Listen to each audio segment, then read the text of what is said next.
Hola.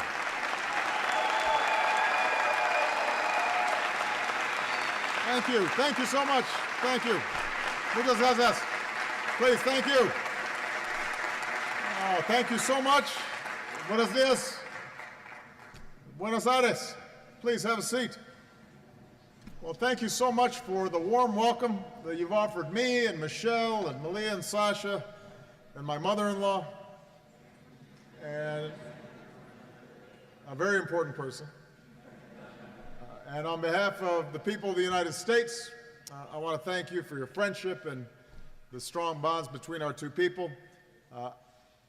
Celeste, thank you for the wonderful introduction. Please give Celeste a big round of applause. That's not easy to do.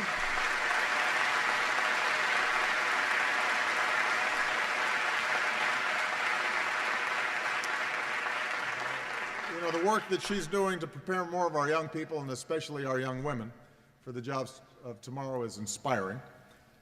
I'm glad to hear that when Celeste visited the United States as part of the Young Leaders Initiative, she got to go to her first National Basketball Association game in Denver.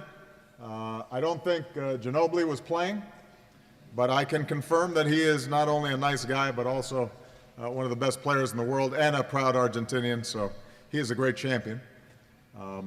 My Chicago Bulls have been losing, and the Spurs have been winning, so I'm not that happy about that. I want to thank everybody at Usina Del Arte for hosting us today, and I want you to know that the reason I came here is in part because I've wanted to come to Buenos Aires ever since I was a young person like you.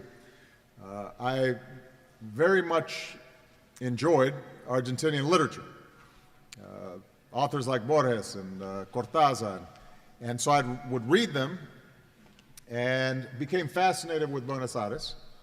I said at my press conference today, the only problem was when I was reading, people were always drinking mate, and I didn't know what that was. So I just had my first mate today. It was good. It was good.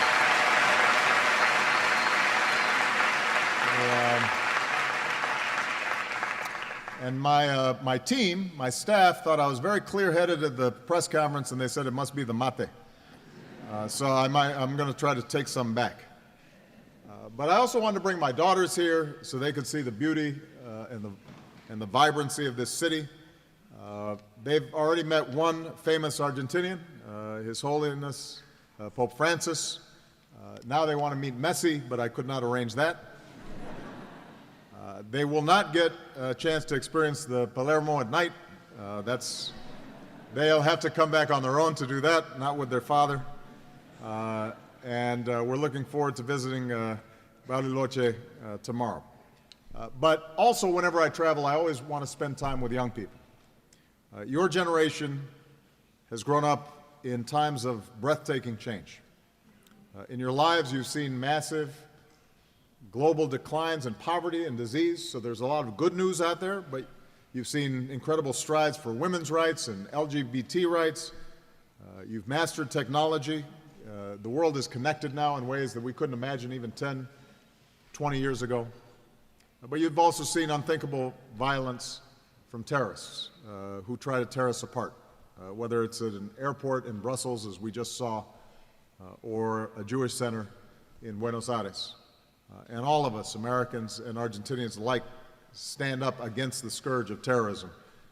And we stand with the people of Belgium during this time of enormous sorrow.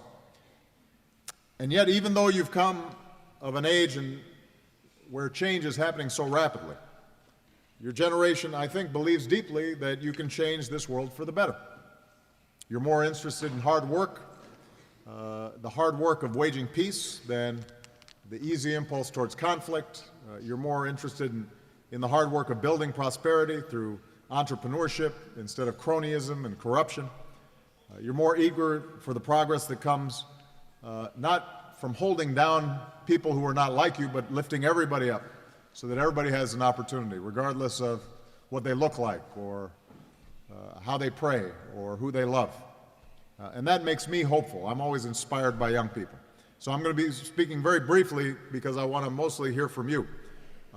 I am here because These past several years mark a new era of U.S. engagement in the region, in the Americas. We're not just nations, but we're also neighbors.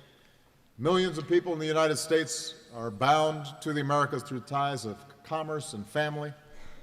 Thousands of Argentinians study in the United States every year. Hundreds of U.S. companies employ thousands of people here in Argentina. And we're committed to expanding those ties of leadership and scholarship and trade. And I'm here in Argentina because I'm impressed with many of the reforms that have been initiated by President Macri in recent weeks. His effort to reconnect Argentina to the world's community and to lay the groundwork for a more sustainable and inclusive economy. He inherited a tough economic situation, just as I did when I first came into office. He's working to make it better. And in fact, to show their confidence in this new direction, U.S. companies are announcing tens of millions of dollars in new investment in Argentina, and I'm launching a new dialogue to strengthen business ties between our countries. So the United States welcomes Argentina's leadership role, not just in the region, but in the world, because to solve today's challenges, we have to be partners. Somos un equipo. I got to practice my Spanish. But it's critical that we work together. And that's one of the reasons why the U.S. has started a new chapter with our relationship with Cuba. I was honored to be the first U.S. president to visit Cuba in almost 90 years. And we still have differences with the Cuban government. But what I said to President Castro is we can't be imprisoned by the past. When something doesn't work for 50 years, we have to try something new. And I believe that engagement and dialogue is more powerful than isolation, and that the changes that we're making can improve the lives of the Cuban people. And all of the people of the Americas deserve the right to speak and gather freely and access the world's information and participate in forums like this. And so we hope that that will happen in Cuba. We hope that'll happen everywhere in the world. But ultimately, it's going to be up to the Cuban people, just like it's up to sovereign peoples everywhere to be able to find their own voice and create democracy and freedom. We can be partners in that, and we can help. And this new beginning is going to be good, I think, for the entire hemisphere. Part of my goal is to move past the old debates that have defined this region, move forward in a way that benefits your generation. And unlike any other time in history, the technology at your disposal means that you don't have to settle for the world as it is. You can create the world as you want it to be. You already have the freedom to build the world in powerful and disruptive ways. That's why we're going to spend a lot of time in the coming months in building more vibrant connections between young people. 5 years ago, I started an initiative called 100,000 Strong in the Americas. And by the end of this decade, we want 100,000 U.S. students studying in the Americas, and we want 100,000 students from the Americas studying in the United States. And today I'm proud to announce that effort is growing here in Argentina. Partners like ENET and CAF Development Bank in Latin America have committed to increase student exchanges between our technical colleges, and I want to thank President Macri for committing to 1,000 new exchanges. And finally, last year I launched what we call the Young Leaders of the America Initiative. And we're seeking out the most innovative young entrepreneurs and civil society leaders and giving them a chance to earn the training and the connections and the capital that you need to make a difference. So this year I'll welcome the first full class of fellows to Washington. We're going to help them expand their commercial and social ventures by embedding them in U.S. businesses and incubators and nonprofits and universities. We're going to give U.S. participants the chance to continue their collaboration with you back in your home countries. And that's how we want to empower all young people. That's how we want to empower young women like Celeste. It's how we create a future where climate researchers in the Amazon collaborate with scientists in Alaska, where an idea in Buenos Aires can develop with an incubator in Boston.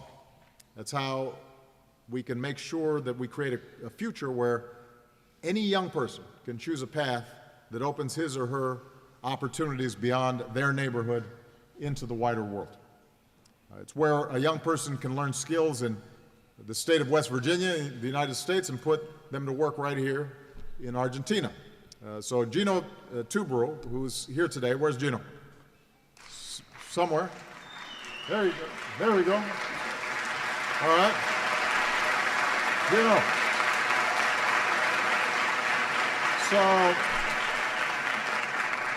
So Gino's a great example. He was tinkering with 3D printing as a teenager when through the U.S. Embassy he participated in the National Youth Science Camp in West Virginia. Then he learned the latest 3D printing technology. When he came home to Argentina, he co-founded a company that used these new skills. He received a request from a woman looking for a prosthetic hand for her young son, Felipe. And typically those hands can cost tens of thousands of American dollars. Gino printed a new hand for Felipe for far less. Just a few weeks later, for the first time, Felipe could ride a bike, go fishing, do many of the things that normal children do. And since then, more than 1,000 Argentinians have signed up for Gino's help. So that's what's possible when we work together. That's what's possible when we invest in young people like all of you. So I am very proud to be here. I'm excited for your questions. I'm excited for our conversation. As you heard, my Spanish is not as good as it should be. But we have a translator here, so you can ask questions in English or in Spanish, and I will answer them as best I can, and we have about an hour. So, pregúntenme. Let's go. All right?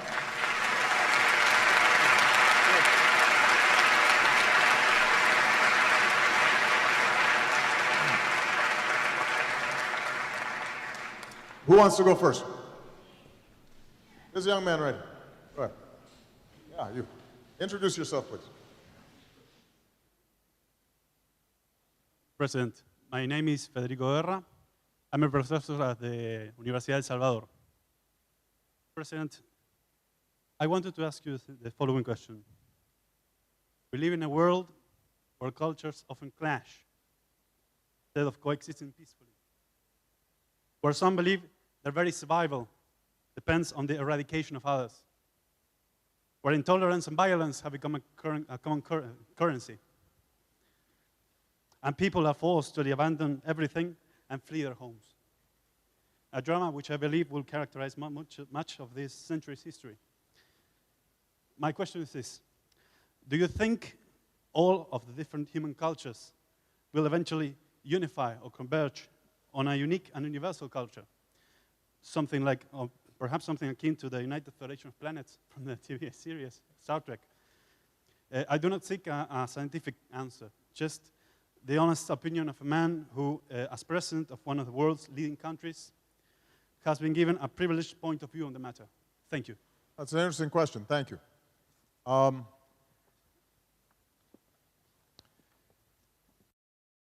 I believe that under the surface, all people are the same. Now, part of that is my own heritage and my own background. My father was a black man from Africa. My mother was a white woman in the United States whose ancestors had come from England and Scotland. My mother remarried, and then we moved to Indonesia. So I have a half-sister who is Asian.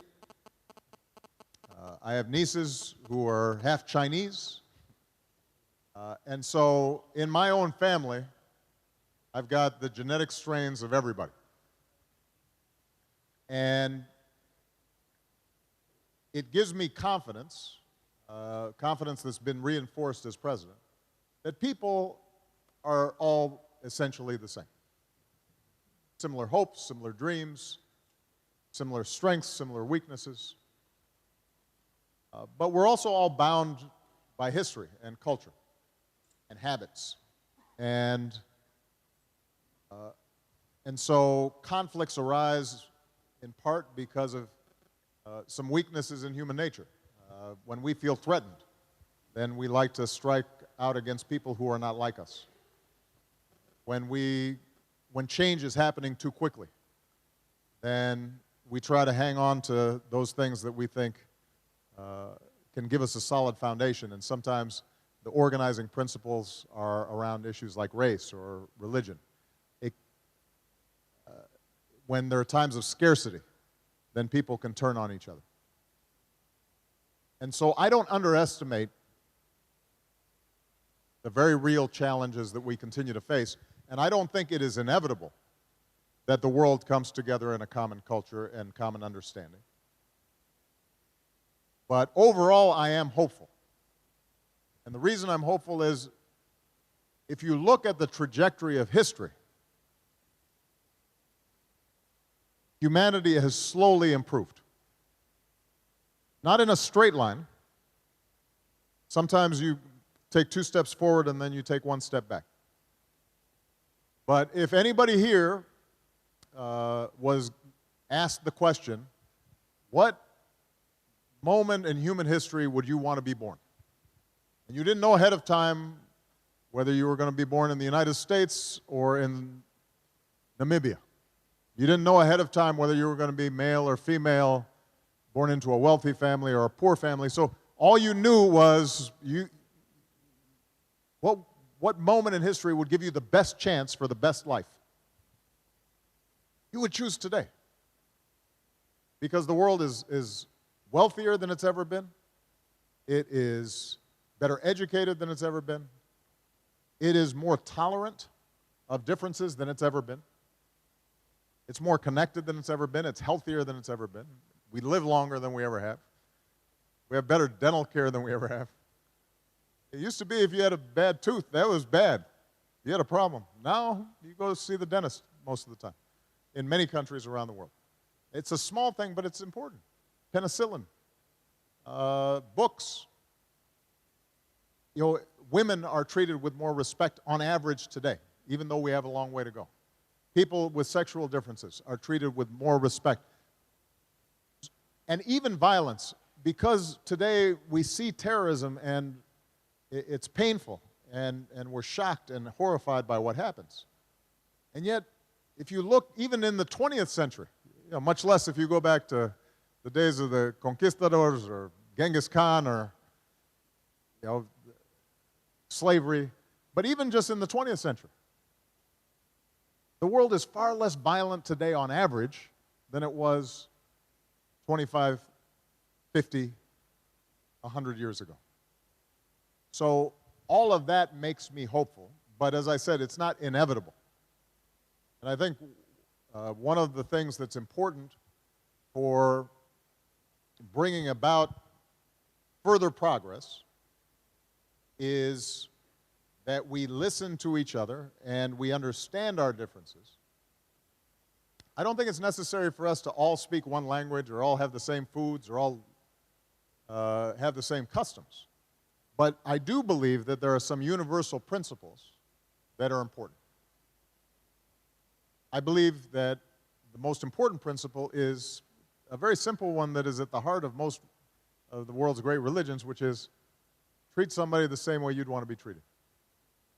And if you start with that basic premise, then we will continue to make progress. But I also think that in order for us to make progress, we have to have that fellow feeling, and we have to combine that with the use of our brains and reason and our intellect. And what's interesting now, everybody here has a phone. Everybody's looking all the time. And in some ways, that's actually isolating people sometimes more than it's bringing people together. And what I also notice is because there's so much information coming in, that sometimes people just surf the surface of information as opposed to analysis and understanding and study. In America, sometimes in our politics, you see sound bites, what we call sound bites. I don't know the translation, but it's just the Twitter line without trying to figure out, okay, is this true or not? What are the facts? And when it comes to an issue like climate change, we have to have a maturity to say, okay, here's what the science tells us. The planet's getting warmer. And even though it's not happening right now and it's a beautiful day outside in Buenos Aires, we have to start working now so that 20, 30, 50, 100 years from now, we still have a beautiful planet to live on. That requires not just a strong heart, but also using our heads. And if we do those two things, then I feel confident that we'll make progress. We'll still have problems, but that's what makes life interesting, is having a few problems. Right? Okay, good. I'm going to go... I'm going to alternate between men and women so that we make it fair. Huh? If you're a woman. This young lady right there, since she's standing right in the front. Get a microphone. I'm going to have a heart attack, Mr. President. Oh, don't have a heart attack. That would be bad. Yes. My name is Natalia Quiroga. I am university professor. I teach American political communication. I have no answers, but I want a few words for my students, and I'm going to die right now. You are my hero. Yeah. Oh, thank you so much. I appreciate that. Thank you. Thank you. Here, since you didn't have a question, I'll call on that young lady in the front as well, just so that that way I get a question. But that was very nice. Thank you. Thank you. Mr. President, I'm Valeria Bocio, and I'm a research scientist. I'm very proud to have you here in my country, really, and thankful too, because I was educated in your country during my postdoc in tissue engineering research. So my question is related with that, with science, principally, because I feel like always art and science was like the fields where the human being have not limits. And I was wondering, is really, if we are not fine, if we are not really just doing more than collaboration between our countries, and this is the most important thing in these areas, why not to do a stronger collaboration between your country and mine, like this idea between others that perhaps other people have. But I was organizing with Professor David Kaplan in the United States, who was my mentor there, to have a representation here in Argentina from their laboratory of research, right? I know that there are a lot of programs of collaborations, like short stunts to be done, like I did. But I feel like a stronger collaboration in this field must to be another kind of things. Right. Not only to have knowledge, but to put, in a really thing, like, for example, technology transfer, right? I feel like science, basic science, it's very, very important. When I am there, like a researcher, I feel like we can do more. Okay, good. So I want to know about that. Good. Well, President Macri and I spoke about this in our meeting. I think the possibilities of collaboration between Argentina and the United States in the scientific fields as well as the cultural fields, there's a huge opportunity there. We can do much more than we've done so far. And you're right that it's not enough just to have student exchanges. There's work that also has to be done together. And the more minds we have at work on it, the sooner we'll be able to solve problems. I'll give you one specific example, and that is when it comes to diseases and medicine. Everybody here is familiar with the emerging problem of Zika throughout the Americas. It turns out that Zika is not a complicated virus. And I'm actually quite optimistic that we'll be able to find a diagnostic tool and a vaccine for Zika. But the reason in the past that it hasn't been developed was because it was predominantly in small, poor countries, in isolated areas. There wasn't a lot of money to be made selling drugs to solve this small problem. And so it didn't get any attention. Except now we live in this world where everybody travels, where everybody's mobile. And so there's no such thing as a disease that's just isolated in one place. Because if we don't cure that disease, if we don't identify it early enough, it will sweep the world. And oftentimes it will sweep very rapidly because there's no immunity and people aren't accustomed to it. And that's true for, we saw what happened with Ebola. Now we're seeing it with Zika. And obviously the thing I'm most concerned about is if we end up seeing a flu, an airborne disease, because we know that in the past, during in 1918, with the Spanish flu, millions of people around the world died. It can go very fast. So this is an example where our goal is to work with the Brazilians, with the Cubans, with the Argentinians, with everyone, so that we are pooling our resources, solving the problem quickly, getting clinical trials done quickly, finding ways that are culturally appropriate to make sure that people get the medicines they need quickly. And if we use the old model where each country is doing its own thing and working with its own companies and not worrying about what's happening elsewhere, we're not going to solve it. So I think the opportunities for collaboration are there. They are strong. We're going to be developing over the next several months, I hope, a plan for the kind of collaboration that you described. Now, it won't all change overnight, but we do think that we can make progress in this area. And this is the kind of thing that not only solves problems, but it also breeds understanding. It creates, it makes people simpático, right? In a way that reduces the possibilities of conflict over time. So it's an excellent question. Thank you. All right, it's a gentleman's turn. Let's see. This gentleman right here, yeah, in the sweater. Hi, and welcome to Argentina, Mr. President. Thank you. My name is Matias Rodriguez from Neuquén. I am a medical student from the National University of the Comahue. And first of all, I would like to say thank you for having us here. It's a pleasure and an honor.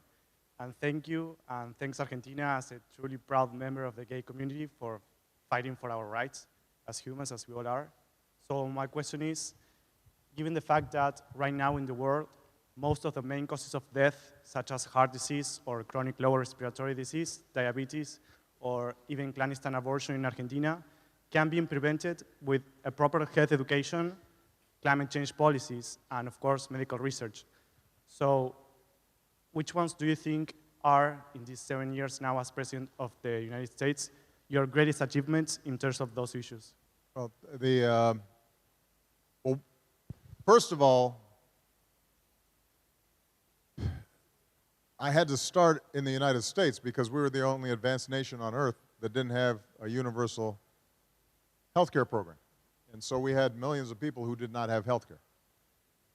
So I had, as some of you know, a very big fight to establish a system that's not ideal because we had to modify it and adapt it to the existing system that we already had, but that has now provided 20 million people with health care that didn't have it before.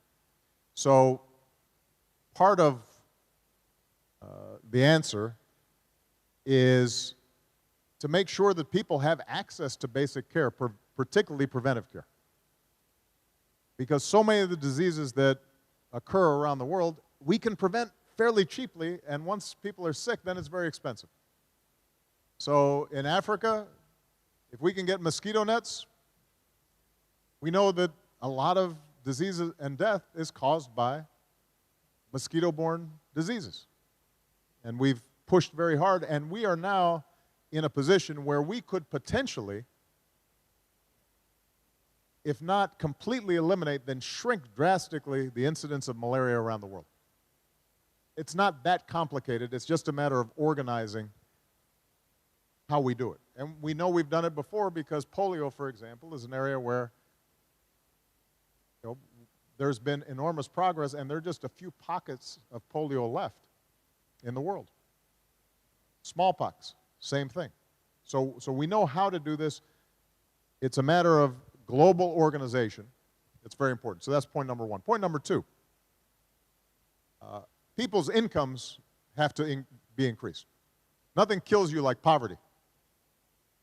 And so you can't separate trying to make people healthier from giving them the ability to make enough money and have enough resources to support themselves and their families. So one of the things that we've done, in addition to the global health initiatives that we've worked on, is programs like Feed the Future. And what we do is not give food, although we obviously are the biggest contributor of food around the world, but what we do is we take small farmers and we say, what is it that you need to increase yields? And in some cases, it may be something as simple as new seeds. In some cases, it may be something as simple as a small mechanized system so that they can process the seeds on sites. And just that small amount of processing allows them to sell it on the market more expensive because they don't have to send it to a big granary, and that person takes a cut of their income. And by getting a little bit more money, now maybe they can buy a small tractor in a cooperative. And what we've been able to do is to see small landholders increase their incomes by 5, 7, 10 times. And suddenly they become not just farmers, but small business people. And they start hiring people. And it creates a new economy in those communities. And that's not just an economic program, it's also a health program, because if they've got more money and now they've got a roof over their heads and they can afford a mosquito net and they're eating better, so their body has a greater immunity to diseases, there's enormous improvement generally. Now the good news, remember I said this is why I'm optimistic. If you look at the UN Millennium Goals that were set 20 years ago, we did not achieve all the goals, but infant mortality has dropped dramatically during that period of time. The number of people who live in extreme poverty has dropped dramatically during this time. And so I was very glad that the UN came together this year around a new set of sustainable development goals. If we can do that, and we continue with the kinds of joint healthcare programs that I discussed, then I'm optimistic that we'll continue to see progress, because most of the deaths that happen, they happen to infants with preventable diseases. They happen to mothers when they're giving birth. They occur because of diseases that could have been prevented with very little money and people having slightly higher incomes.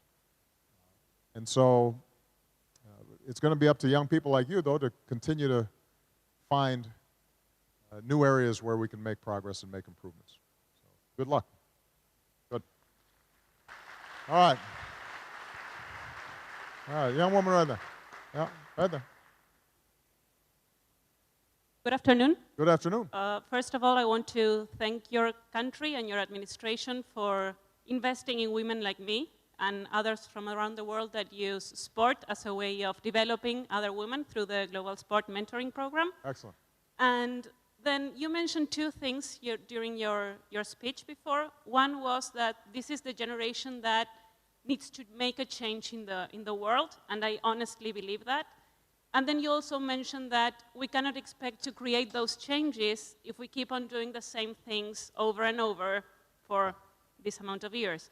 And in my opinion, when it comes to businesses, that's kind of the ways things are working right now. And when it comes to social entrepreneurs like myself or social businesses, there are very few countries that have a framework to empower people and social entrepreneurs to create those kind of businesses. So my question is, what would be your advice for social entrepreneurs to keep on doing this hard work? And what do you think is the responsibilities of governments to change those rules so that social businesses can be the new kind of businesses in this world? Before I answer your question, tell me about your business.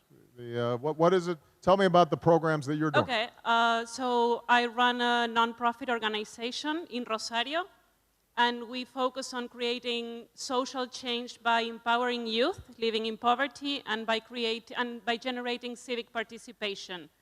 By that, we also use innovative tools such as coding for kids, new type of businesses we develop. We help them achieve and develop life skills. That's what we are doing right now. And how long has the program been going on? Almost 10 years now. Okay, excellent.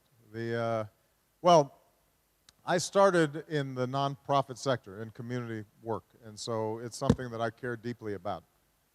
You know, each country is different. In the United States, most social entrepreneurs are typically financed through the private sector, essentially philanthropies, rich people or businesses, they finance it. Other countries, it'll come through the government and the taxes that people pay. But what we've learned is that for many of the social problems that we face, it has to be a combination of the private sector and the nonprofit sector and government working together to really make a difference. And what do I mean by that? So I'm sure if you go into a poor neighborhood in Argentina, just like a poor neighborhood in the United States, there are a lot of different kinds of problems. You have, first of all, economic issues, because these communities don't have jobs. Businesses have not invested in them. In some cases, maybe factories that used to be there moved away, and so the jobs that people used to have there no longer exist. So part of the effort has to be, how do we bring private sector businesses, attract investment into those communities to create jobs? That's point number one. But the businesses may not come unless the government has built the infrastructure, the roads or the Wi-Fi connections or what have you. So the government has to make an investment.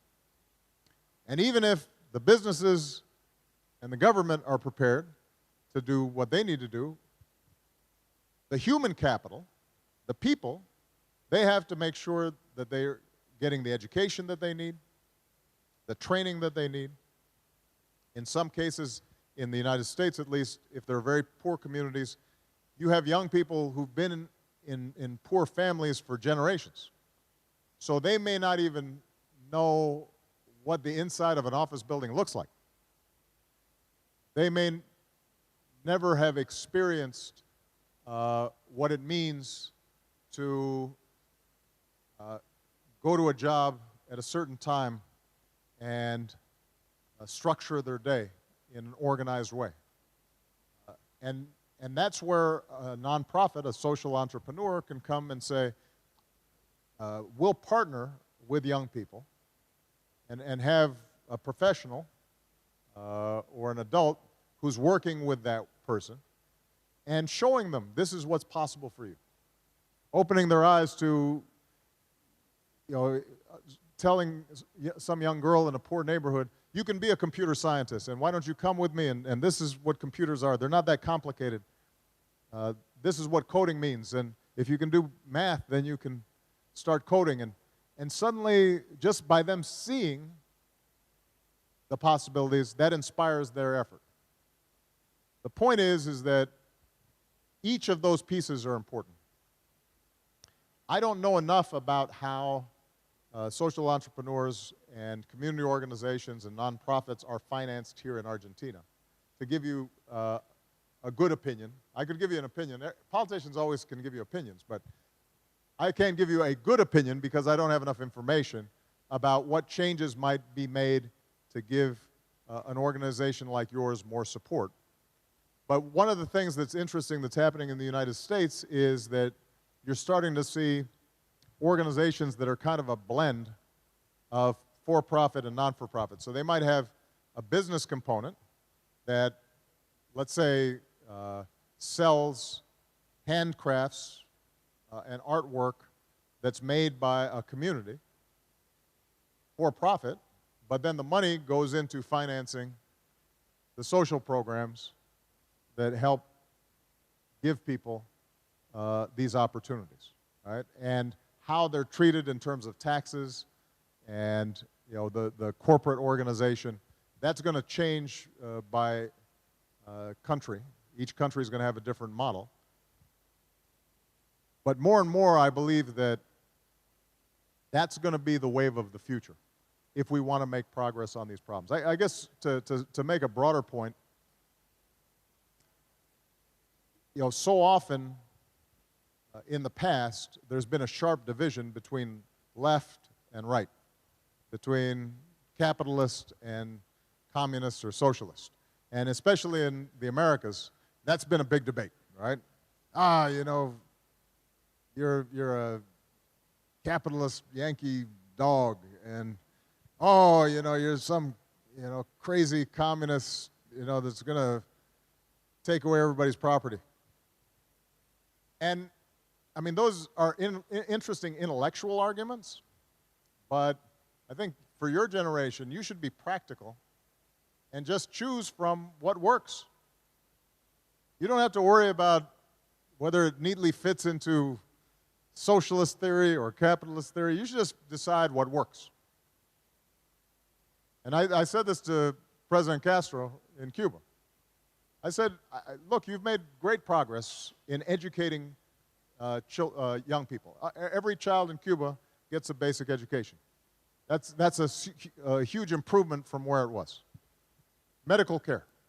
You know, the life expectancy of Cubans is equivalent to the United States, despite it being a very poor country, because they have access to health care. That's a huge achievement. They should be congratulated.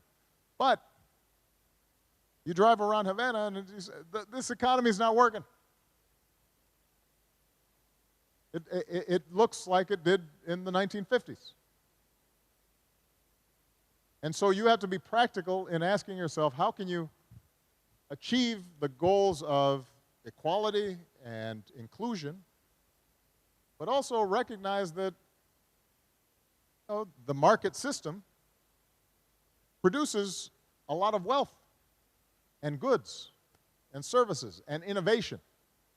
And it also gives individuals freedom because they have initiative. And so you don't have to be rigid in saying it's either this or that. You can say, depending on the problem you're trying to solve, depending on the social issues that you're trying to address, what works? And I think that what you'll find is that the most successful societies, the most successful economies are ones that are rooted in a market-based system, but also recognize that a market does not work by itself. It has to have a social and moral and ethical and community basis. And there has to be inclusion, otherwise it's not stable. And it's up to you as you in whether you're in business or in academia or in the nonprofit sector, whatever you're doing, to create new forms that are adapted to the new conditions that we live in today. All right? Okay, let's see, it's a guy's turn, a gentleman's turn. Let's see.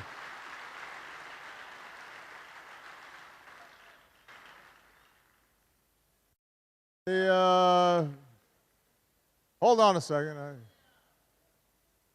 Okay, that guy right there, in the dark shirt, yeah. Yeah, you. No, right there. Go ahead. Yeah, go ahead. You. Yeah, I can hear you. Go ahead. Speak right into the mic, though. You don't have a microphone. Where's the microphone? Here it's coming. But be careful, don't fall over.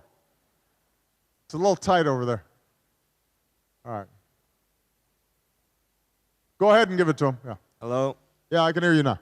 Hello, Mr. President. I am Alexander Rohana, and I am a senior in high school. This fall, I will start studying international relations in American University at the School of International Service. Excellent. We look forward to seeing you. Thank you. My question Make sure to bring a coat, though. It's going to be cool during the winter. My question to you is regarding the Palestinian-Israeli conflict. I am an Arab Israeli myself, and the reality is that with an increase of illegal Israeli settlements in the West Bank, this is leading to more and more to having a binational state. Do you think that a binational state where there is an Israeli prime minister and a Palestinian president, or a Palestinian prime minister and an Israeli president, is a possibility? No, it's an interesting question. I was asked at the press conference to reflect on the 7.5 years where I've been president, where I've been happy and feel that I've accomplished my goals, where I think I've been frustrated. And obviously the situation with the Israeli-Palestinian conflict has been an area where, despite enormous efforts on my part, and a lot of people's parts, we haven't made the kind of progress that I wanted to see. I continue to believe that the only way to resolve this issue is to have an Israeli, predominantly Jewish state that is secure and safe, side by side with a sovereign and contiguous Palestinian state. And the reason I say that is because I think the aspirations of the Palestinian people for a state of their own and self-determination is too strong to be denied. And I also think that the Jewish people, given their history, have to feel that they have a state that they are secure with and that they can preserve from aggression. And so there's been talk about a one-state solution or sort of a divided government.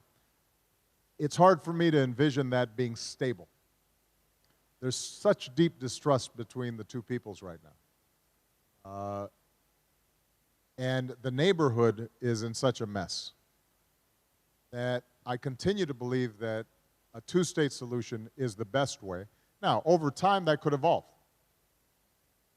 But initially, at least, I think the Palestinians have to feel like they have something of their own that they can say, this is ours. And it expresses our deepest aspirations. And I think that the Jewish people have to feel safe. Now, the problem is that history casts a heavy cloud on this. Each side only remembers its grief and has a very difficult time seeing the other side of the situation. And both of them have legitimate fears. And I will also say, though, that in some ways, because Israeli society has been so successful economically, and it has, I think, from a position of strength, been less willing to make concessions. On the other hand, the Palestinians, because of weakness, have not had the political cohesion and organization to enter into negotiations and feel like they can get what they need. And so both sides just go to separate corners. And we have worked and worked and worked. And last year and the year before that, John Kerry, that poor man, he was flying back and forth and taking messages back and forth, and I was making phone calls. But ultimately, we can't do it for them. And so the tragedy of the situation there is that until the populations of both peoples recognize the truth, which is they're going to be living together one way or another, and the question is, are you going to be living together with checkpoints and people being stabbed and hatred, or are you going to be living together in a way that creates opportunity and hope for children? Until they make that decision, and that is reflected in the political leaders they elect and the politics that they promote, there's very little that we can do to force it to happen. That doesn't mean we don't keep trying and trying to persuade and provide incentives. But ultimately, this is going to be something that those peoples have to decide on. And here's the last thing I will say, though, and I've said this to Prime Minister Netanyahu, and I've said this publicly.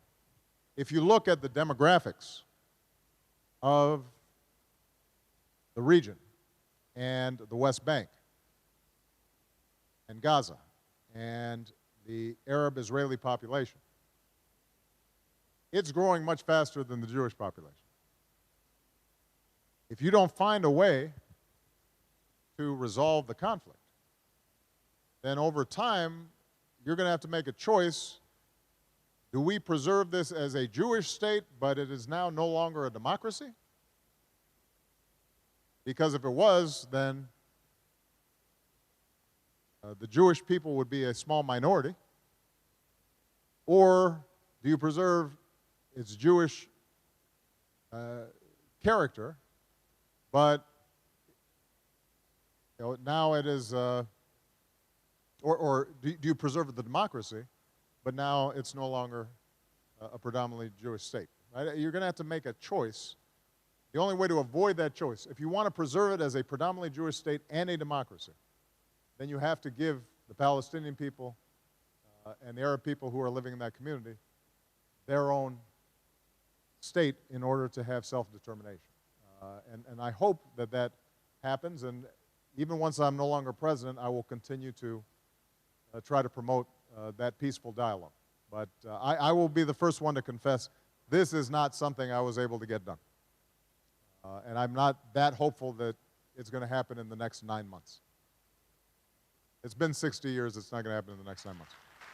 All right. I'm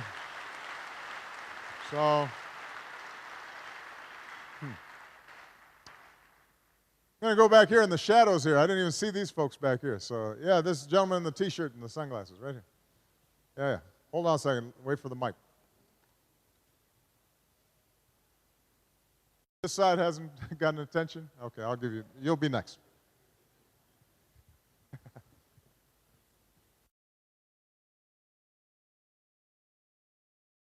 Un rato. La pregunta va.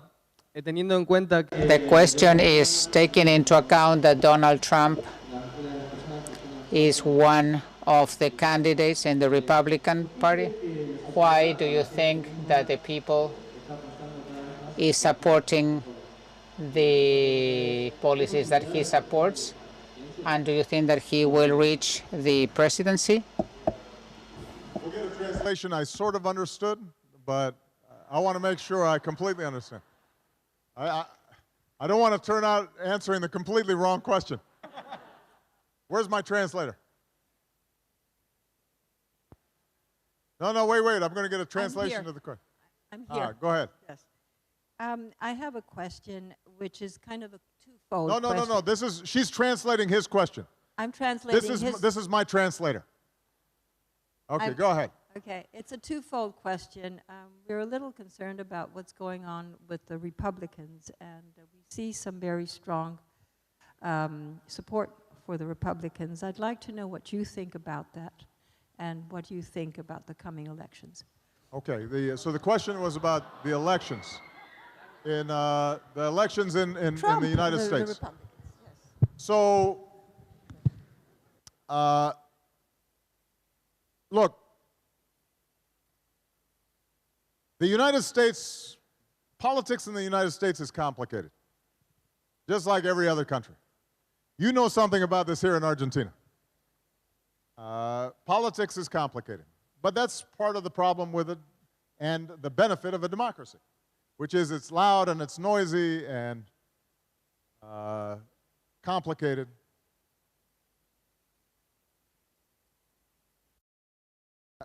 What you're seeing right now is, in part, that the Republican Party has moved to the right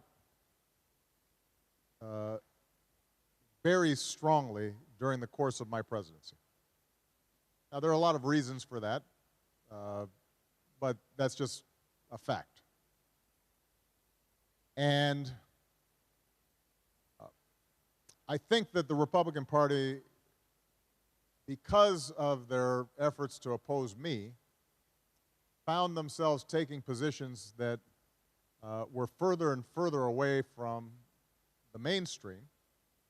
It was successful in some ways in getting congressional candidates elected because during those elections the turnout is typically very low, and so the most passionate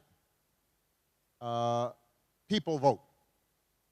And in this new media age where people are getting their information, as I said before, in sound bites, and where they don't necessarily get the same information depending on whether they're on the left or on the right, they can decide, I'm only going to read the things I agree with already, as opposed to getting a broader opinion. What happened is that it reinforced a politics that was based on what they opposed as opposed to what they were for. And primarily they opposed me. And so that's what's happening inside of the Republican Party.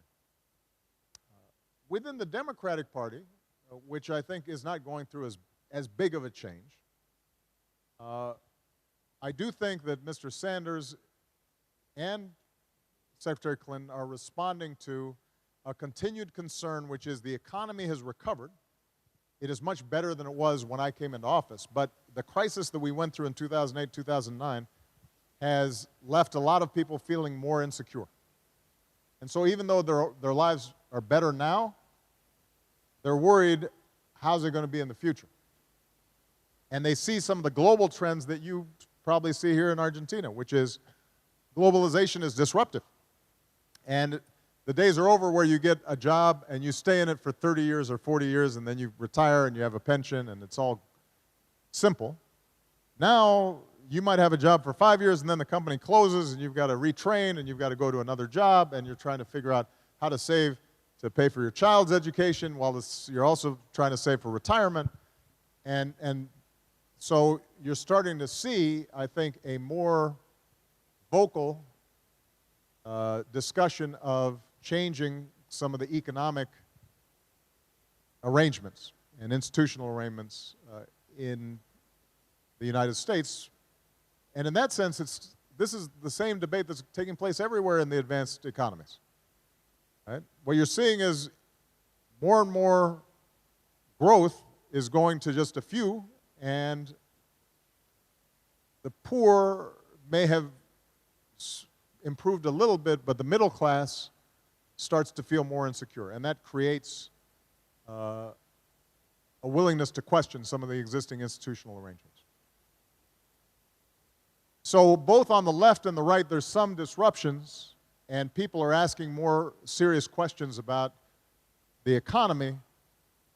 It's just that it's a little more extreme in the Republican Party. But look, I am a Democratic president, so you should assume that my answer is a little biased. I will acknowledge that. The good news is, though, that ultimately I have great trust and great faith in the American people. I think ultimately they will make a good decision in terms of the next president and the next administration. I also think that one of the great advantages of the United States system, even though it's very frustrating sometimes for the president, is that power is distributed across a lot of different institutions. It's what we call separation of powers and decentralization. So it's not just that the president and Congress are separate centers of power. It's also true that you have state governments that are powerful. The private sector is powerful. And this makes it hard sometimes for America to change as rapidly as we need to respond to change circumstances or problems, because it's like it's sort of like herding cats. You know, you're constantly trying to get everybody to work together and move in the same direction at the same time, and that's difficult. The advantage is that even if we end up with somebody who I might not consider a great president, there's a limit to some of the damage that they can do, because, and I'm sure Republicans feel that about me. They're glad that there's distribution of power, you know, because they imagine that I would have turned the United States into Cuba, I suppose. You know, they tend to exaggerate a little bit my how I see the world. But that's why I think that the United States has been stable as a democracy for a very long time. And that's why I think not only do I have confidence the American people will make a good choice, but we usually can recover from mistakes. And typically, we find leadership, and because it's a democracy, there are enough voices that lift up to correct those mistakes over time. Is the last question? Okay. There's a young lady right here. No, right here. No. Right here. You can go ahead and give her a mic. Good afternoon. Good afternoon. My name is Amparo Nieto, and I'm 16 years old. I was part of the Youth Ambassadors Program 2015, sponsored by the U.S. Department of State. Thanks to that program, I had a chance to see the world from a different point of view by living with the host community in Missouri. In Missouri? Yes, what Kansas city, what City. town were you in? On April, in Lee Summit. Okay. Where were you in Missouri? Kansas City. Yeah, in Kansas City. Kansas City. Right. So that made me realize how different, similar are the cultures between Argentina and America. But at the same time, this program was led to us to make an impact in our community when we came back. And I was thinking, why sometimes it's so hard for nations to work together to do a better world? Why sometimes it's hard for political leaders to get along if, after all, we are all humans and we all have blood in our veins and we all want the world to be a better place? But sometimes you see news, terrific things, and you just think, why can't I be president to change that? So you are president, and maybe you can answer me. Well, first of all, let me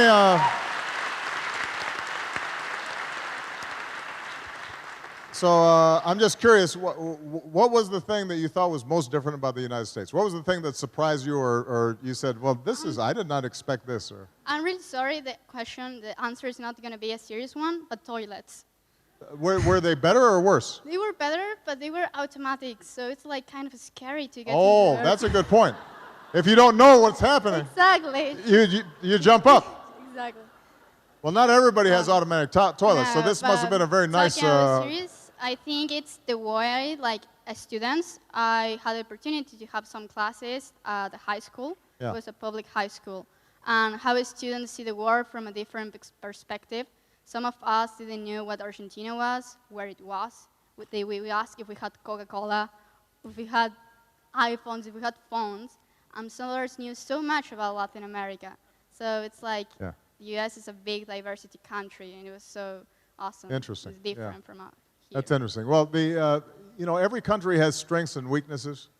I will say that's an area where the United States, I'd like us to do better, is greater awareness of the world outside of the United States. And part of this is, you know, part of this is just history. You know, America was so big and relatively protected from threats from other countries. And it was able to develop its own internal market.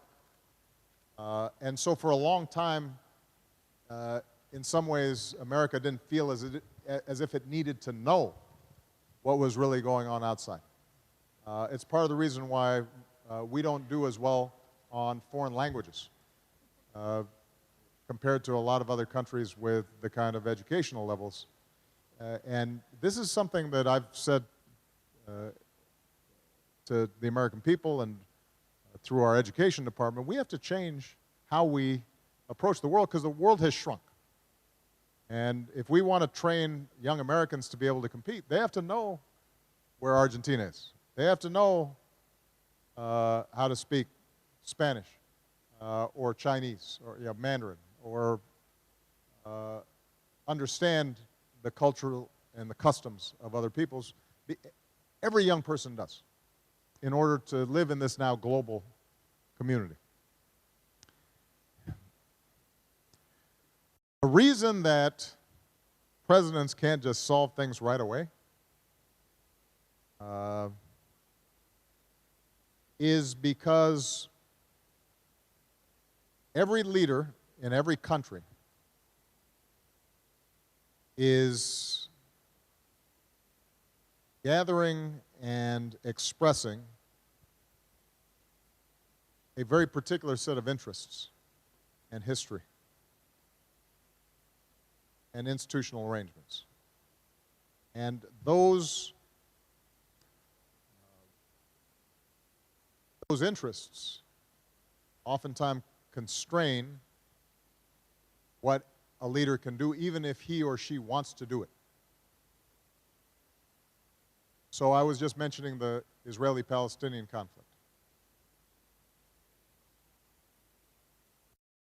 If a Palestinian leader like Abu Mazen, President Abbas, wants to make peace with the Israelis, he has to convince Palestinians that they should give up certain claims that they may have in a negotiation.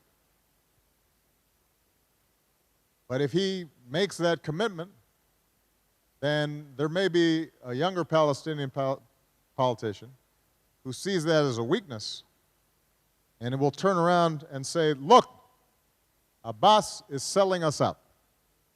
He's not looking out for the interests of the Palestinian people. He is being manipulated or taken by the Israelis. And then if Netanyahu wants peace, he's got to make concessions to create a Palestinian state. But he has to get elected, and he's thinking to himself, if I make this concession, then somebody in my party, the Likud, may challenge me. And so what happens is that most politicians are constantly making decisions based on what they're hearing from their various constituencies. And their constituencies, they want what they want. They don't want to compromise sometimes. They don't want to understand the nuances of things. And then it turns out that in politics, sometimes making somebody afraid of somebody else or creating an enemy is more successful in stirring up passion than trying to say, let's understand this other person or these other people. So there are leaders who I think do a better job of focusing on the common good. And there are other leaders who are very narrowly focused on just how do I stay in power. And ultimately, if you're lucky enough to live in a democracy, then part of making sure that your leaders can act well is the citizens, the constituency, have to also be well informed and be willing to give him or her the room to do things that may not be convenient for you right now, but may actually be the right thing to do. And one thing that Argentina and America share is we are democratic. And I always say to the people of the United States, the most important position in a democracy is not the office of the president. The most important office is the office of citizen. Because if you have citizens who are informed and know about other countries and recognize that if we provide foreign aid to some distant country in Africa, that ultimately may make us healthier. And if you have a citizenry that recognizes that even if I have to pay slightly more in taxes, which nobody likes paying taxes, but if I do, maybe I can provide that young child who lives in a poor neighborhood an opportunity for a better life. And then because she has a job and a better life, she can pay taxes, and then everybody has more, and the society is better off. If you don't have citizens like that, then you're going to get leaders who think very narrowly, and you'll be disappointed. So the job, one thing I always tell young people, don't just think that you elect somebody and then you expect them to solve all your problems and then you just sit back and complain when it doesn't happen. You have to work as a citizen also to provide the leaders the space and the direction to do the right thing. It's just as important for you to challenge ignorance or discrimination or people who are always thinking in terms of war. It's just as important for you to do that as the president. Because I don't care how good the person, the leader you elect is, if the people